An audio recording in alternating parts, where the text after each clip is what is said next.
pinyasha zokunziva navamwari taidziwane pinyasha zokunziva navamwari taidziwane pinyasha zokunziva navamwari we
akanaka vana baba nana mai, mangwanani akanaka vakomana vasikana, mangwanani akanaka mhuri yeZimbabwe. Tinouya kwamuri mangwanani ano muzita raIshe wedu Jesu Kristu. Ndikukwazisai ndichiti ndini wenyu Bishop A.D. Madao, Bishop weApostolic Faith Mission in Zimbabwe. Tasangana zvakare mangwanani ano panguva yeshoko raMwari. Regai tinamate tisati tapfuurira pamberi nokuverenga chidzidzo chedu nokutaura shoko redu. Baba, nezita raJesu Kristu, ndinokutendai mangwanani ano manditendera kundipa mukana kuti ndigoverane nevanhu venyu shoko renyu. Ndinokumbira nyasha dzekududzira shoko. Zodzai miromo yangu itaure shoko nesimba, riuye riri mumweya riri upenyu, ribate moyo nendanga rishandire upenyu hwavanhu. Ndinonamatira vanhu venyu vachateerera nekunzwa shoko iri. Umwe nomwe ucharinzwa ngariite chinhu muupenyu hwake, akomborerwe naro, ashandurwe naro, abatwe naro, aitirwe zvakanaka. Burukirai pamusoro pomwe nomwe wanyu mutsvene, mumuitire zvose notaura shoko renyu Baba. Komborerai nyika yedu, komborerai vanhu venyu, komborerai utungamiri hwayo, rapai nyika yeZimbabwe, muitire zvakanaka, muisimudzire ipenye munyika yeAfrica kunaka kwaMwari nokunamatwa kwaMwari kuzikanwa munyika yedu. Ndanamata nokutenda muzita raJesu Kristu. Amen. Mangwanani ano ndinoda kuti tipinde mushoko raMwari. Vachaverenga magwaro maviri. Jeremiah chapter 29 verse 11 namabasa avapostori Acts chapter number 3 verse 1 kusvika paverse number 10. Verse 11 yaJeremiah 29 inoti, nokuti ndinoziva ndangariro dzandinorangarira pamusoro penyu, ndizvo zvinotaura Jehovha, ndangariro dzorugare dzisati dziri dzezvakaipa, kuti ndikupei mugumo une tariro. Rechirungu rinoti kuti ndikupei mugumo wamakatarisira. I will give you an expected end, zvaunotarisira. Mabasa avapostori chapter number 3 verse 1 kusvika pa 10. Zvino Petro naJohane vakakwira kutemberi nenguva yokunyengetera yepfumbamwe. Zvino mumwe murume waikamina kubva padumbu ramai vake wakanga achitakurwa, vaimuisa zuva rimwe nerimwe pamukova wetemberi wainzi Wakanaka, kuti akumbire zvipo kune vaipinda mutemberi. Iye wakati achiona Petro naJohane voda kupinda mutemberi, akakumbira kuti apiwe chipo. Zvino Petro akamutarisisa naJohane vo akati, titarire. Akavatarira achiti, ndichapiwa chinhu navo. Asi Petro akati, silivheri nendarama handina, asi chandinacho ndinokupa. Nezita raJesu weNazareta achifamba, akamubata ruoko rworudyi, akamusimudza pakarepo tsoka dzake nezviziso zvetsoka dzake zvikasimba. Akavhazuka, akamira ndokufamba, ndokupinda navo mutemberi, akafamba achipembera achirumbidza Mwari. Vanhu vose vakamuona achifamba achirumbidza Mwari, vakamuziva kuti ndiye uya waigarira zvipo pamukova wakanaka wetemberi. Vakakatyamarara zvikuru nokushamiswa nezvaakaitirwa. Now, ndoda kuti titi yechirungu kuna chapter 3 paya panonzi iye achiona Petro naJohane oda kupinda mutemberi, akakumbira kuti apiwe chipo, akavatarira achiti ndichapiwa chinhu navo. Nechirungu noti, he looked at them expecting something from them, expecting something from them.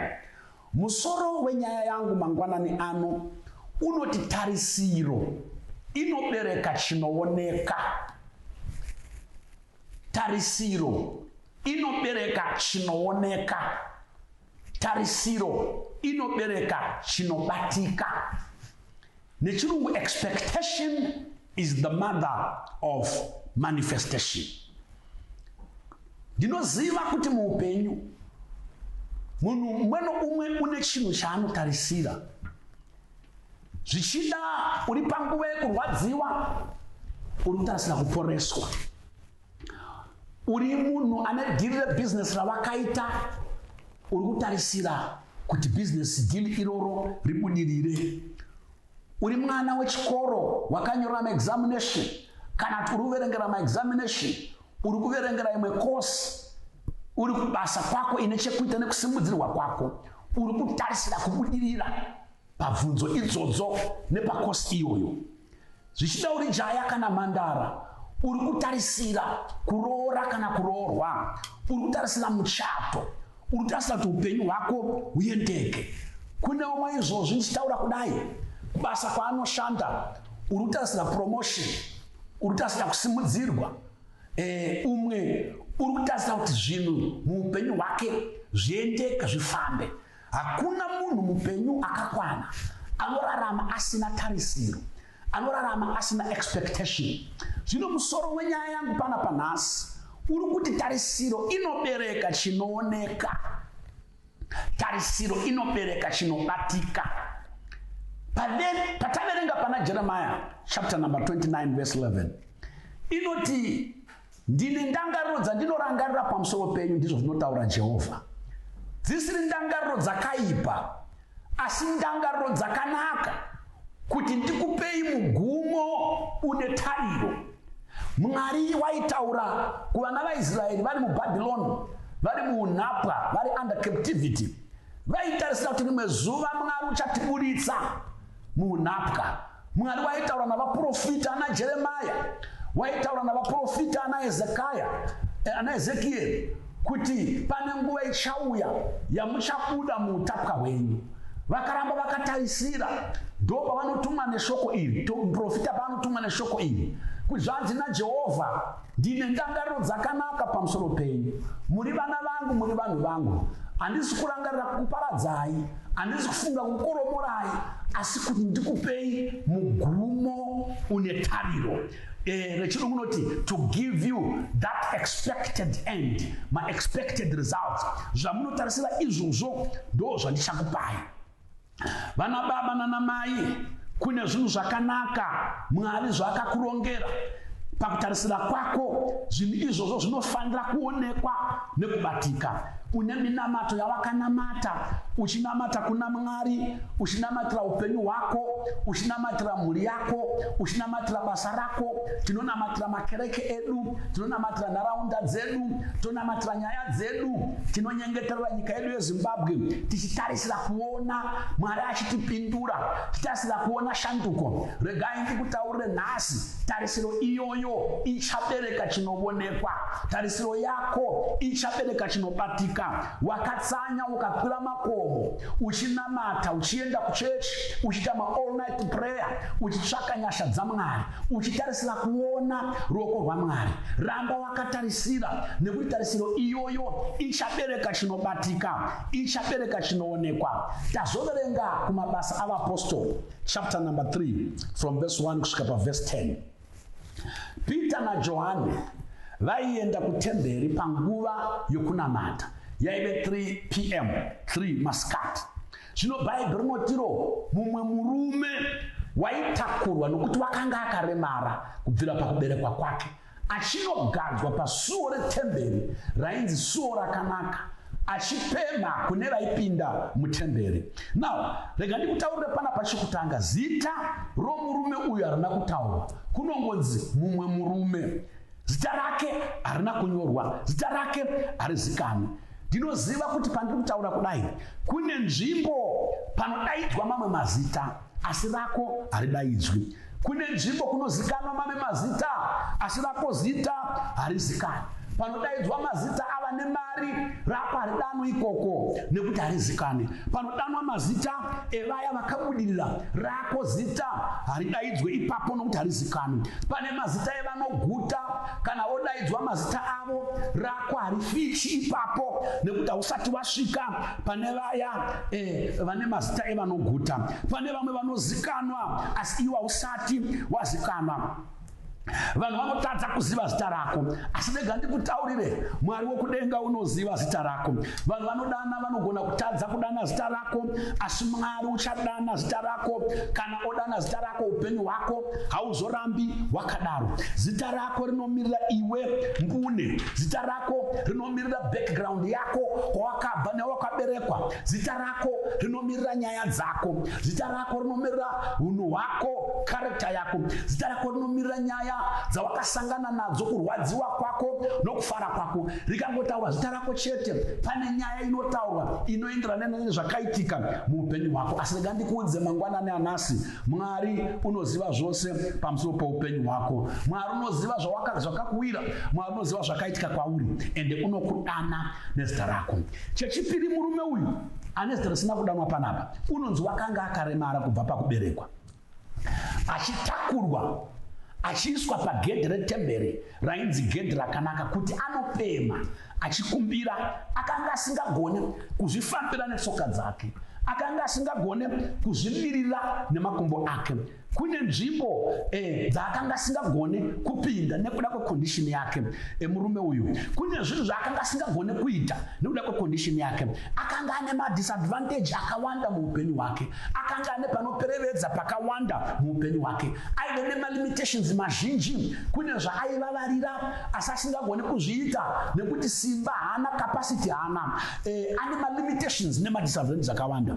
Zvichida panguva yemangwanani ano, murume wandataura pano unomirira iwewe. Kune vari kukutakura muupenyu, une vakoma vanokutakura muupenyu, une hanzvadzi dzinokutakura muupenyu, unana sekuru nana mbuya vanokutakura upenyu, hama dzako ndo dzinokutakura, nokuti haugone kumira woga mukurarama, haugone kubhadhara renti woga, haugone kuendesa vana kuchikoro woga, haugone kutenga zvekudya wega. Upenyu hwako upenyu hwokutakurwa nehama, une upenyu hwokutakurwa zvichida kuchechi kwaunopinda, uringotakurwa nevechechi. Upenyu hwako kunzvimbo yaunogara uringotakurwa nemaneighbors, hama dzako. Asi rega ndikutaurire vanhu vanosvika paya pavanoneta pamusoro pomunhu, panosvika paya pavanoneta pamusoro poupenyu hwako, kunyanga vasina kukutaurira. Ndiri kutaurira nhasi, vanhu vanoneta pamusoro pako. Haugone kufamba wega panyaya dzemari, haugone kumira wega panyaya dzemabhizinesi, haugone kumira wega. Une chishuwo chokumira woga, une chishuwo chokufamba woga, asi you are disadvantaged, une malimitations. Peter Bible roti naJohane panguva yakwakange voenda kunonamata mutemberi vachipinda nepagedhe ipapo. Chinondishamisa ndechekuti Jesu akambopinda pagedhe irori, zvichida murume uyu akamuona, asi akamusiya akadaro. Kune zvimwe zvinhu Jesu zvaanosiyira vanhu iye achigona kuzviita, oti ngazviitwe nevanhu. Peter naJohane pavanosvika pamusuo wetemberi unonzi temberi, musuo wakanaka, Bhaibheri rinoti Peter akamutarisa akati, titarire, titarire, na iyewo akavatarira. Pane nguva vana nababa nana mai, vakoma nevasikana, dzaunofanira kutarisa kuvanhu. Kune mumwe munhu anotaura achiti ina nabasa nemunhu, ina nabasa nemunhu, ndinyengerere munhu, ana basa nomunhu. Rega ndikutaurire nhasi, Peter uri kuti titarire. Iripo nguva yokutarisa kumunhu.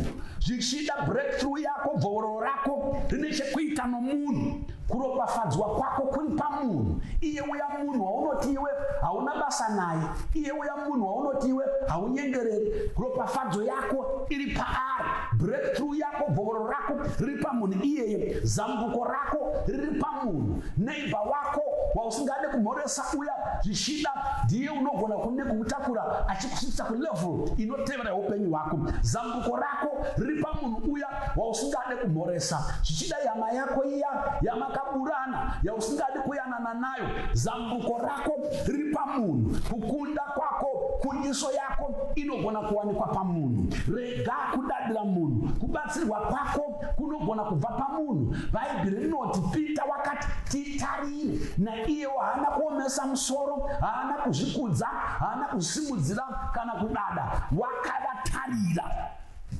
Muupenyu rega kudadira munhu, muupenyu rega kushainira munhu. Tinoda vanhu muupenyu hwedu, haugone kurarama uri wega. Mwari paakatisika haana kutisika tiri maisland, tinodhipenda navamwe vanhu. Kubatsirwa kwedu kunogona kubva kune vamwe vanhu. Kunyange une kutenda kwakakura kwakaita sei, you need people in your life. Kunyange wakafunda zvakaita sei, rega ndikutaurire pfuma huru mukati mokurarama kwomunhu. Vanhu vakamupoteredza, vanhu vanomira naye, vanhu vanomutsigira. Hanzi naPeter, titarire. Dai akanga ariwe waigona kuti ina nditarire kuvanhu, ndotarira kuna Mwari, ndotarira kuna Mwari. Iripo nguva yekutarira kuvanhu uye iripo nguva yekutarira kuna Mwari. Shoko raMwari rinoti iro, verse number 5, wakavatarira achitarisira kugamuchira chimwe chinhu. Wakavatarira achitarisira kugamuchira chimwe chinhu. Hatina kuudzwa kuti chinhu chaaitarisira chii. Zvichida waitarisira kugamuchira mari, zvichida waitarisira kugamuchira hembe, zvichida waitarisira kugamuchira chikafu. Asi murume uyu unovatarira aine tarisiro, aine expectation. Ndati musoro wenyaya yangu mangwanani ano unoti tarisiro inobereka chinobatika. Tarisiro inozvara chinoonekwa. Expectation is the mother of manifestation. Expectation gives birth to manifestation. Expectation is the breeding ground for the manifestation. Regai ndikutaurire tidzokera kushoko rakavimbiswa naJehovha. Unoti ndichakupai mugumo une tariro. I will give you an expected end. Ichocho chaunotarisira ndo chandina Mwari ndichakupa. Chaunotarisira ichocho chandina Mwari ndichakuitira. Chaunotarisira ichocho rega kuora moyo, ramba wakatarisira. Murume uyu akanga akagara pagedhi retemberi ari chirema, wakatarira kuna Peter na Johane achitarisira kugamuchira chimwe chinhu. Tarisira kugamuchira nyasha mukati muupenyu hwako. Tarisira kubudirira mukati muupenyu hwako. Tarisira kusimuka kweupenyu hwako, zvisinei nezvakataurwa navanhu, zvisinei nezvakataurwa neverudzi nevedzidza pamusoro pako. Iwe ramba uine tarisiro kuti your life will never be the same again. Ramba uine tarisiro kuti ramangwana rako richanaka. Usarasa tariro iyoyo uye usarasa tarisiro iyoyo. Verse number 6 and 7, Peter unoti kwaari, siliveri nendarama hatina, asi chatinacho tinokupa. Peter na Johane maapostora, Peter na Johane varanda vaMwari, Peter na Johane vashumiri vevhangeri raMwari. Vanoti siliveri nendarama hatina, asi chatinacho tinokupa. Rega nditaure nemunhu waMwari ari kunzwa shoko rangu randikuparidza nhasi. Unogona kunge sirivha nendarama usina, asi unacho chauinacho chekupa kuvana vavanhu. Mari unogona usina, uri mushumiri weivhangeri, asi une kuzodza Mwari kwaakakupa.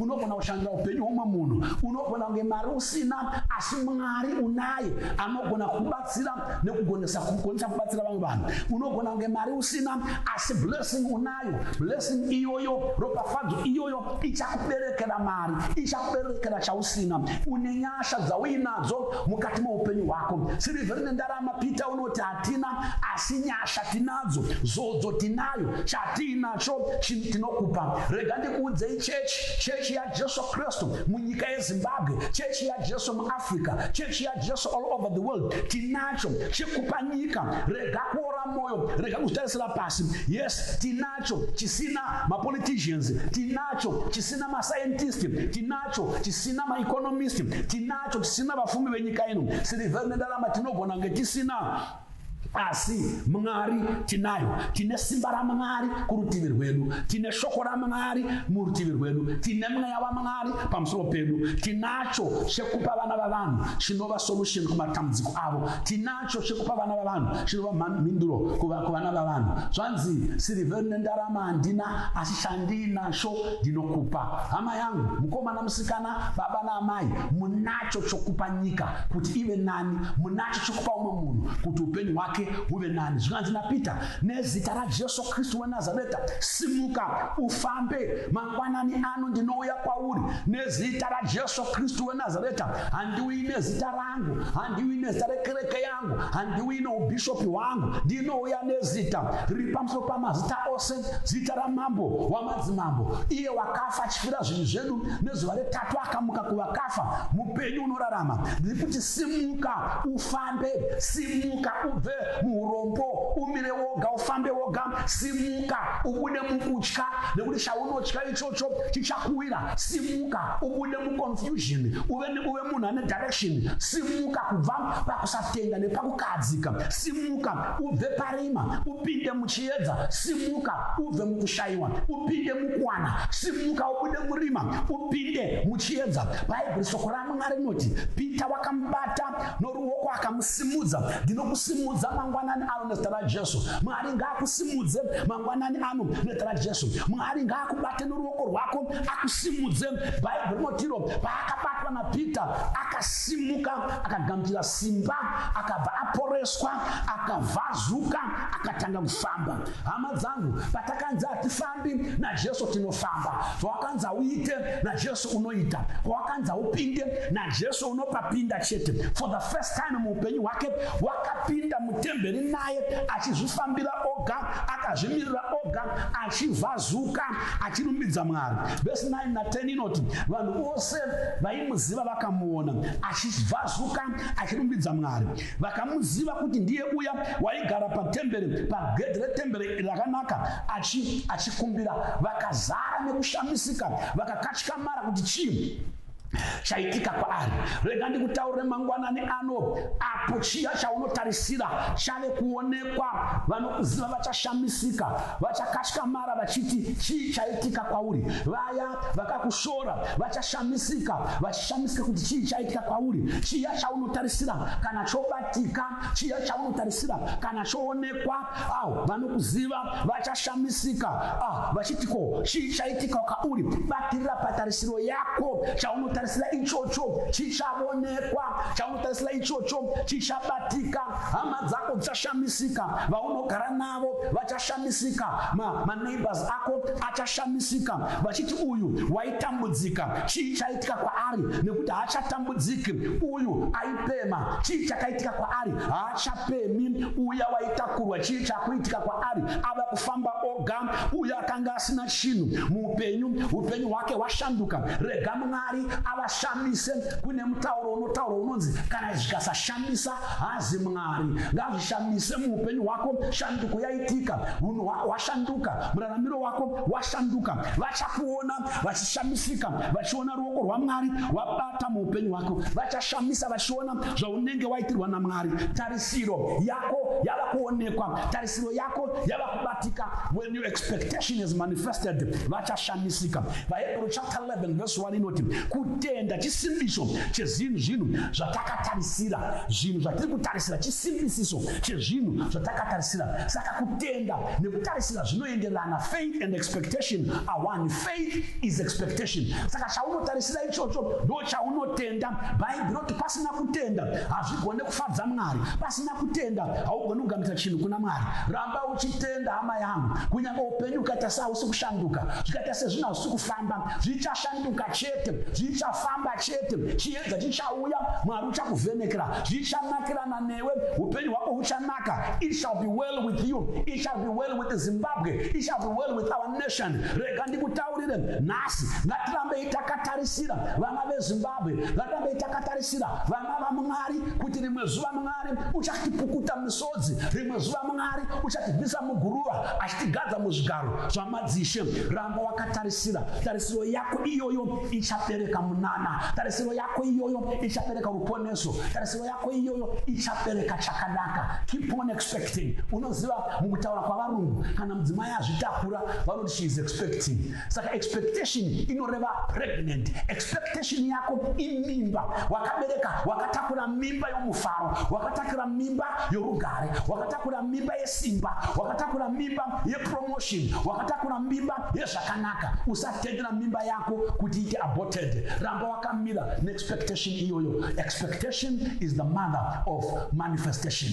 Zvaunotarisira ngazvionekwe, ngazvibatike. Mwari wokudenga akuitire zvakanaka. Ndakukurudzira nekusimbisa semwana waMwari. Usaora moyo savasa kutenda kwako chadzokera kumashure. Mwari hana kukusiya. Your expectation is going to manifest. Expectation yako ichabereka chimwe chinhu. Ramba wakatarisira. Mwari akomborere, Mwari akuitire zvakanaka muzita raJesu Kristu. Ndikunamatire Baba muzita raJesu, ndinokutendai nenguva yamandipa yekushumira shoko renyu. Ndinonamatira umwe nomumwe wavateereri vanzwa shoko iri Mwari ngariite chimwe chinhu muupenyu hwavo. Ichocho chaanotarisira Baba mupei, chaanotarisira Baba muitirei, chaanotarisira pamusoro peupenyu hwake, pavana vake, pabasa rake, pane ramangwana rake, pabhizinesi rake, pamusika wake, chimwe nechimwe chakanaka chaanotarisira. Kunyange iri nhere raBaba, irangarirei chirikadzi, irangarirei vanotambudzika, varangarirei vasina vanotakurwa nevamwe vanhu, varangarirei varamba vakatarisira Baba. Chavanotarisira ichocho vaitirei, vaitirei Baba, kunaka kwenyu kuitike muupenyu hwavo. Ndavanamatira, komborerai vanhu venyu, komborerai nyika yedu, komborerai utungamiri hwayo,